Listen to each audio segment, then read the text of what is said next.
Hi all, welcome to GKIS Academy. So இன்னைக்கு நம்ம இந்த வீடியோல 23rd August உடைய current affairs அப்படின்றத பார்க்கலாம். ஓகேங்களா? So first பார்த்தோம் அப்படினா India is launching its first hydrogen powered train அப்படின்றது எங்க லான்ச் பண்ணியிருக்காங்க அப்படினா ஹரியானா மாநிலத்துல தான் வந்து லான்ச் பண்ணியிருக்காங்க. ஓகேங்களா? ஹைட்ரஜன் எரிபொருளில் இயங்கும் முதல் ரயில் அப்படின்றது எந்த மாநிலத்துல தொடங்கப்பட்டுள்ளது அப்படினு சொல்லி பார்த்தோம் அப்படினா ஹரியானா மாநிலத்துல தான் தொடங்கியிருக்காங்க. ஸோ இது வந்து எந்த ரூட்ல தொடங்கியிருக்காங்க அப்படின்னு சொல்லி பார்த்தோம் அப்படின்னா ஜிந்த் டு சோனாபட் அப்படின்ற ரூட்ல தான் வந்து தொடங்கியிருக்காங்க. ஓகேங்களா? ஜிந்த் டு சோனாபட் அப்படின்ற ரூட்ல தான் வந்து இந்த இந்தியாவினுடைய முதல் ஹைட்ரஜன் எரிபொருள் இயங்கக்கூடிய ரயில் அப்படின்றது தொடங்கியிருக்காங்க. ஓகேங்களா? ஸோ நெக்ஸ்ட் நம்ம மூவ் பண்ணலாம். ஸோ செகண்ட் பார்த்தோம் அப்படின்னா 130th கான்ஸ்டியூஷனல் அமெண்ட்மெண்ட் பில் அப்படின்றது ஸோ பாஸ் பண்ணியிருக்காங்க. ஓகேவா? ஸோ 130வது அரசியலமைப்பு திருத்த மசோதா அப்படின்றது சப்மிட் பண்ணியிருக்காங்க. ஓகேங்களா? ஸோ இந்த 130வது அரசியலமைப்பு திருத்த மசோதா அப்படின்றது எதற்காக அப்படின்னு சொல்லி பார்த்தோம் அப்படின்னா 75வது ஆர்டிக்கிள். ஓகேங்களாப்பா, 75வது ஷரத் அப்படின்னு சொல்லுவோம்.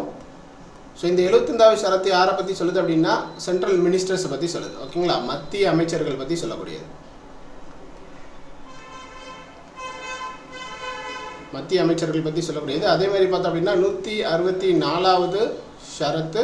ஸோ இது வந்து யாரை பற்றி சொல்லக்கூடியது அப்படின்னா மாநில அமைச்சர்கள் பற்றி சொல்லக்கூடியது. ஓகேங்களா? மாநில அமைச்சர்கள் பற்றி சொல்லக்கூடியது. அதே மாதிரி பார்த்தோம் அப்படின்னா 239ல் ஏஏ அப்படின்ற ஆர்டிக்கிள். சரிங்களா? ஸோ இது வந்து என்ன அப்படின்னா டெல்லியினுடைய தேசிய தலைநகர பிராந்தியம். ஓகேங்களா? டெல்லியினுடைய தேசிய தலைநகர பிராந்தியம்.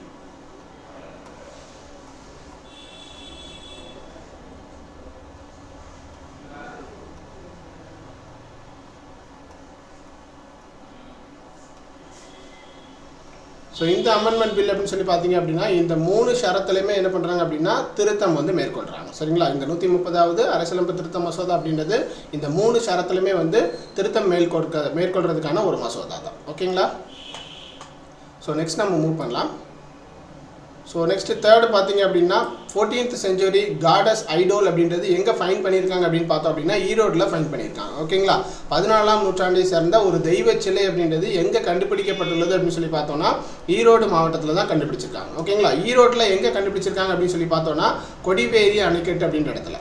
ஓகேங்களா? கொடிவேரி அணைக்கட்டு அப்படின்ற இடத்துல இருக்கக்கூடிய பவானி நதியில் தான் வந்து கண்டுபிடிச்சிருக்காங்க இந்த தெய்வ சிலை அப்படின்றது. ஓகேங்களா? ஸோ இது வந்து எந்த தெய்வத்தை பற்றிய சிலை அப்படின்னு சொல்லி பார்த்தோம் அப்படின்னா நிசும்பா சூதானி அப்படின்ற தெய்வம்.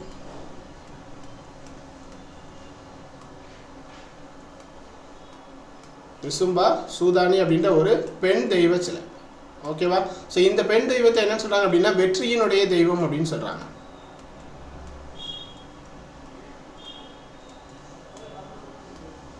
இந்த பெண் தெய்வத்தை என்ன சொல்றாங்க அப்படின்னா வெற்றியினுடைய தெய்வம் அப்படின்னு சொல்றாங்க. ஸோ அதே மாதிரி இந்த வெற்றியினுடைய தெய்வம் என்று அழைக்கப்படக்கூடிய நிசும்பா சூதானி அப்படின்றத சோழர்கள் என்ன பண்ணிடுறாங்க அப்படின்னா போருக்கு செல்வதற்கு முன்னாடி வணங்கிட்டு போனதா வந்து சொல்றாங்க. சரிங்களா? சோழர்கள் வந்து போருக்கு போறதுக்கு முன்னாடி ஸோ இந்த நிசும்பா சூதானி அப்படின்ற ஒரு பெண் தெய்வத்தை அதாவது வெற்றியினுடைய தெய்வத்தை வணங்கி சென்றதா வந்து சொல்றாங்க. ஓகேங்களா? ஸோ சோழர்கள்.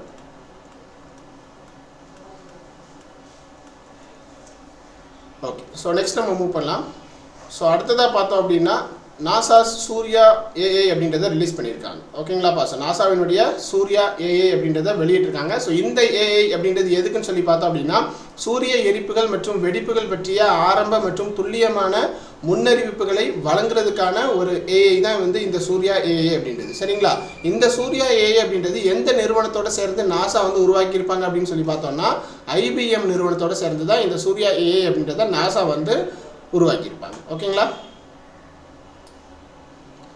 ஓகே. ஸோ நெக்ஸ்ட் நம்ம மூவ் பண்ணலாம். ஸோ நெக்ஸ்ட் பார்த்தோம் அப்படின்னா India's first fully digitally literate state அப்படின்றது எந்த ஸ்டேட் வந்திருக்குது அப்படின்னு சொல்லி பார்த்தோம்னா கேரளா தான் வந்திருக்காங்க. ஓகேவாப்பா? இந்தியாவினுடைய முதல் முழுமையான டிஜிட்டல் கல்வி அறிவு பெற்ற மாநிலம் அப்படின்றது எந்த மாநிலம் வந்து உருவெடுத்திருக்குது அப்படின்னு சொல்லி பார்த்தோம்னா கேரளா தான் வந்து இந்தியாவினுடைய முதல் முழுமையான டிஜிட்டல் கல்வி அறிவு பெற்ற மாநிலமாக உருவாக்கியிருக்காங்க. ஓகேங்களா? ஸோ இந்த மாதிரி டெய்லி கரண்ட் அஃபேர்ஸ் தெரிஞ்சுக்கணும் அப்படின்னா மறக்காமல் நம்மளுடைய சேனலை வந்து சப்ஸ்கிரைப் பண்ணிக்கோங்க. ஸோ நெக்ஸ்ட் வீடியோவில் நம்ம மீட் பண்ணலாம். Thank you all.